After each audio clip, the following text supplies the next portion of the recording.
majority of Africans. But the sector is still very unproductive. We know that. Despite huge agriculture potential, sub-Saharan African countries have not yet benefited from it and experienced the highest prevalence of undernourished worldwide. As a result, countries import increasingly more agriculture products than they export. That's the problem, putting additional strain on scarce foreign exchange reserves. Next, please. Climate change, loss of soil fertility, water scarcity, poor infrastructure. That's the truth, that's the fact in Africa for right now.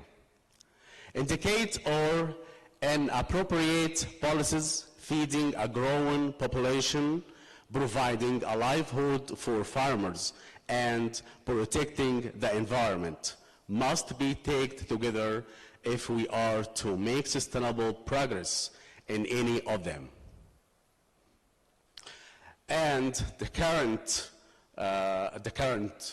challenge we face these days since January 2020 or December 2019 is COVID-19 pandemic. So how to face that with all challenges in Africa? Okay, we already have a lot of problems to prevent us to achieve the goals, and especially in Africa. So whatever what's next after COVID-19 pandemic? The impact of Corona pandemic on achieving the second goal of the Sustainable Development Goals. Economic impact and repercussion of food security since the discovery of its first cases in the Chinese city Wuhan in December 2019. The crisis of the COVID-19 pandemic has affected the achievement of most of the 17 Sustainable Development Goals, and especially the second goal is the complete reduction of hunger. Measures to contain the spread of the disease by imposing quarantines, reducing working hours, and locking down cities have disrupted food production and distribution. This has led to decrease in the supply of food and the difficulty of its availability in some areas, and that achieving the goal of total reduction of hunger by 2020 is at stake the light of the increasing number of hungry people and the precedents. Next. Figures. We will give some numbers to talk about how much crisis we are right now with goal number 2, zero hunger, especially after coronavirus. Since the middle of 2010, hunger has begun to rise, displacing hopes that it will be permanently reduced. Perhaps most worrisome is a sharp rise in 2020 as absolute and relative hunger rates that outpaced population growth. It is estimated that nearly 9.9% of the entire population was undernourished during the past year, up from 8.4% in 2019. More than half of the undernourished people, 418 million people, live in Asia. More than a third 282 million people live in Africa. A smaller proportion, 60 million people live in Latin America and the Caribbean. However, the largest increase in hunger occurred in Africa, with estimated prevalence of underprivileged of 21% of population was more than double that in other regions. In 2020 was also a black year for other metrics.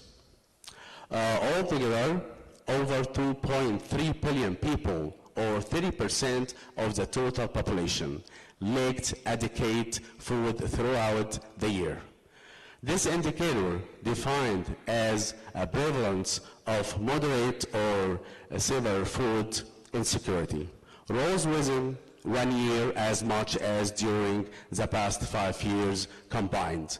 And gender inequity has worsened over 10 food ensures men 11 women were food insecure in 2020, up from 10.6% in 2019. Next. Malnutrition is all its forms, persisted with children paying the highest price in 2020. It is estimated that more than 149 million children under the age of 5 were strained for their age. More than 45 million children are listed related to their height. And about 39 million children are overweight. 3 billion adults and the children are left out of healthy diets, mainly because of their high costs. About a third of women of childbearing age suffer from anemia at the global level, despite progress in some areas. For example, more infants are being fed through exclusive breastfeeding. The world is not on track to achieve the targets for any of the nutrition indicators by 2030. We got a report from the last report from United Nations. The next one. Yeah. Issued by United Nations, the pandemic year was marked by a sharp rise in hunger in the world. Africa recorded a largest increase. The world is at critical crossroad that must now act to transform to 2030. The year 22 saw a tragic increase in world hunger. The United Nations says today, mostly attributable to fallout from COVID-19, while the total efforts of this number have not yet been revealed. 37 participated in the efforts of their efforts. This year's edition of the State of the World's Food and Nutrition Report is the first global assessment of its kind in the era of the pandemic. And effective from the passport, we unveil the weaknesses in our food system, which threatening the lives and livelihood of people around the world. Next.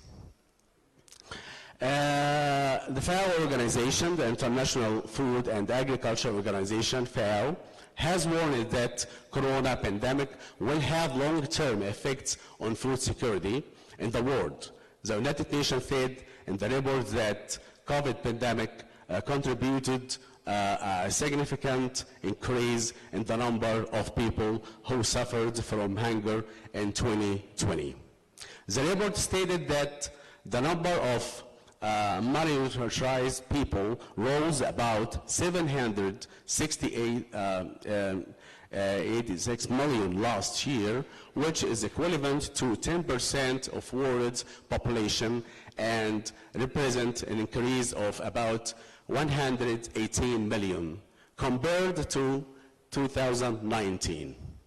After the number remained almost unchanged for 5 years, the 2021 edition of the State of Food Security and Nutrition in the World estimated that on current trends, the United Nations Sustainable Development Goal of zero hunger by 2030 would not be met, with differences of nearly 660 million people. This number is 30 million more people than the scenario that didn't include a pandemic. Next. The World Bank also estimated that another 40 to 60 million people will live in extreme poverty in coming months, depending on the size of the economic stock. On average, food accounts up to 60% of household expenditures, the low-income countries, and 40% in emerging market and developing economies. Economic stagnation and rapid loss of livelihoods have undermined the food security of millions of people, especially if food prices rise. The World Bank Community Market Outlook comes with significant caveats, including uncertainty about the duration and severity of the epidemic. The trend in energy and fertilizer prices, currency movement, changes in commercial and domestic support policies, and potential disruption to world supply chains. So the World Bank also had an action with that. Next. So we can get to the recommendations. How to achieve goal number 2, how to sustain agriculture in Africa. How can agriculture bring sustainable development in Africa? In Africa, if agriculture productivity increased by 10%, it would reduce poverty by 7.2%, improving soil quality, and the provision of seeds and other agriculture technologies that are suitable for labor, local climate, and market are necessary to implement sustainable agriculture. Next.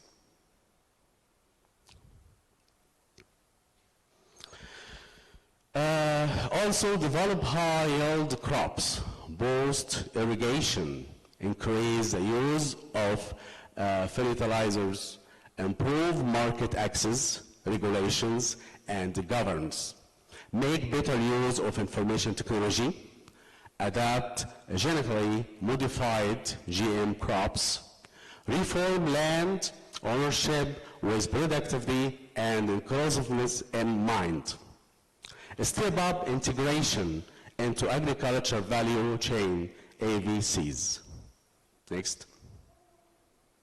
Also, as a trend towards sustainable agriculture and reducing the use of pesticides and chemical fertilizers, reducing the customs tariff on food imports, and ensure that stability and its supplies and prices ensure the small follow the food commodities and take full advantage of the potential of international market to secure food supply and demand.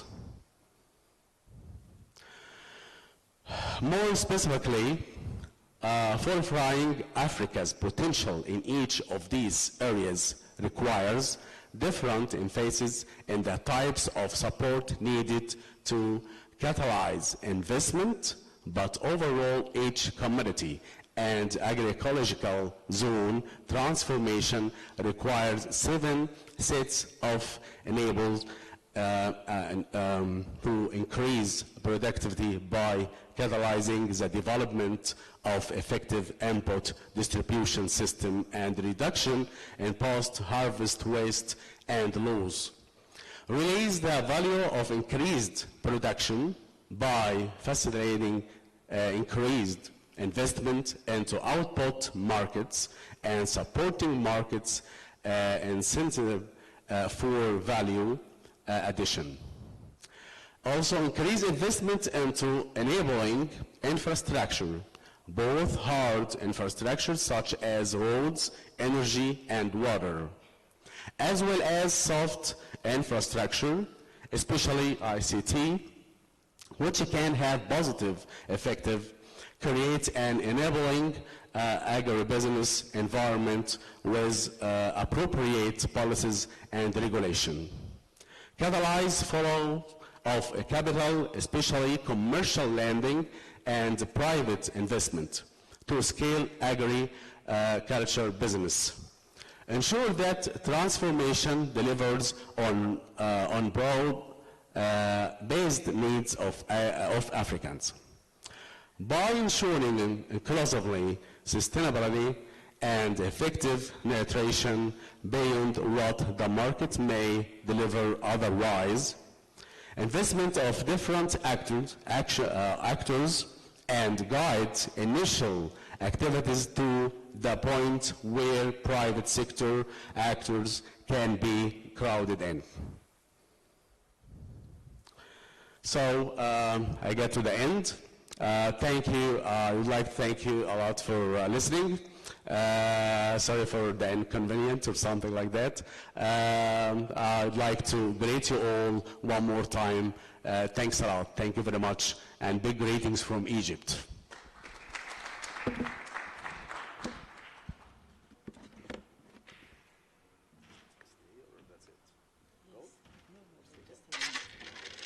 Thank you.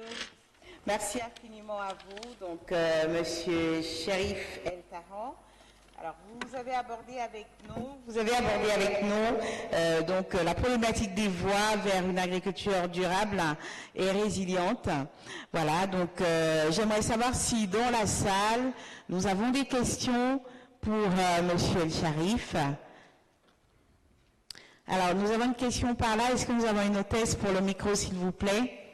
On va aller très vite parce que nous avons un retard énorme donc dans notre programme, et je voudrais en profiter justement pour saluer l'arrivée parmi nous de son Excellence Madame Josepha Sako, qui est la commissaire donc à l'Union africaine pour le secteur agricole et agroalimentaire, et qui nous a fait un excellent éclairage donc de cette problématique que nous traitons, celle des défis de l'agriculture en Afrique centrale. Madame Sako, son Excellence, nous fera également l'immense plaisir de clôturer ces travaux. Donc, merci d'être parmi nous et de rester pour les débats. À vous, cher monsieur, pour votre question. Merci, madame, de me passer la parole. Je me nomme Alex Michael Tanon. Je suis promoteur de Reporter Web TV et Production. Je suis très ravi qu'on parle aujourd'hui de... Excusez-moi. De cette agriculture durable. C'est vraiment un enjeu majeur.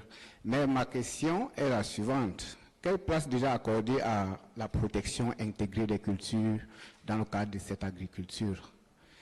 Et comment est-ce qu'on peut amener les États à intégrer cette politique, cette stratégie dans leur plan de développement? Parce que nous savons, depuis les années 60, c'est l'État qui a toujours pris les devants. L'État s'est toujours comporté comme le Père Noël qui doit donner tout aux producteurs jusqu'à la protection de leur culture. Et depuis des années 80, avec la crise économique, l'État a lâché prise, et c'est comme ça que les fléaux se sont multipliés. Et tout récemment, depuis 2016, je crois, il y a la résurgence des nouveaux fléaux, notamment la chenille légionnaire d'automne, et surtout la tuta absoluta, la mouche mineuse de fruits, appelée par les agriculteurs Boko Haram, parce que ça avait véritablement touché les producteurs. Et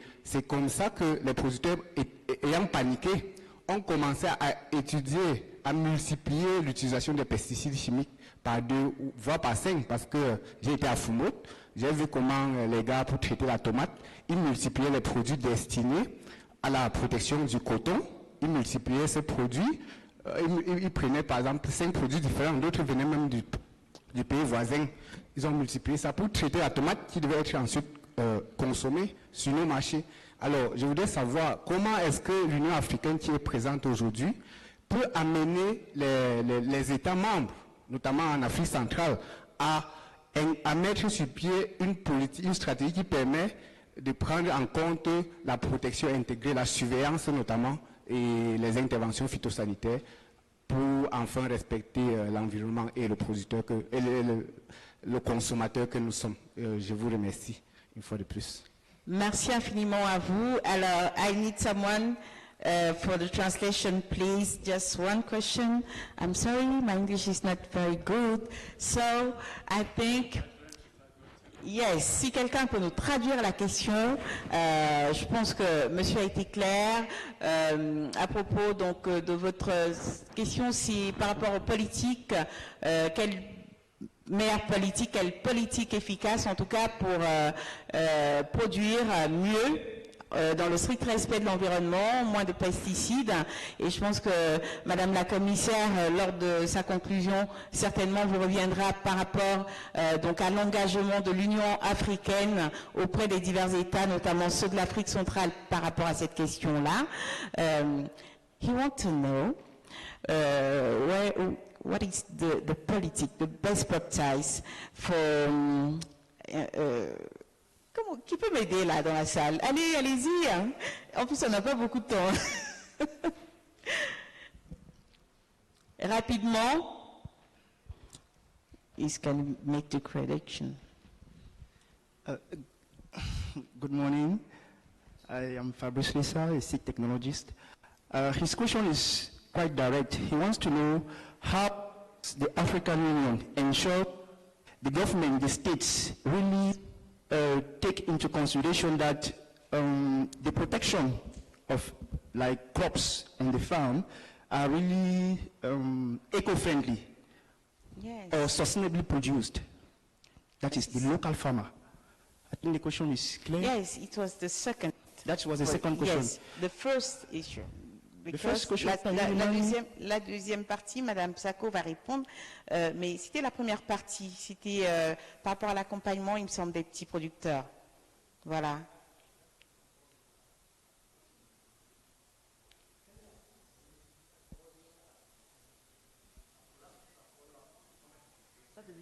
L'Union africaine. No. Okay, you are going to conclude. I'm really sorry because we don't have a lot of time. Okay, thanks a lot. Just, okay.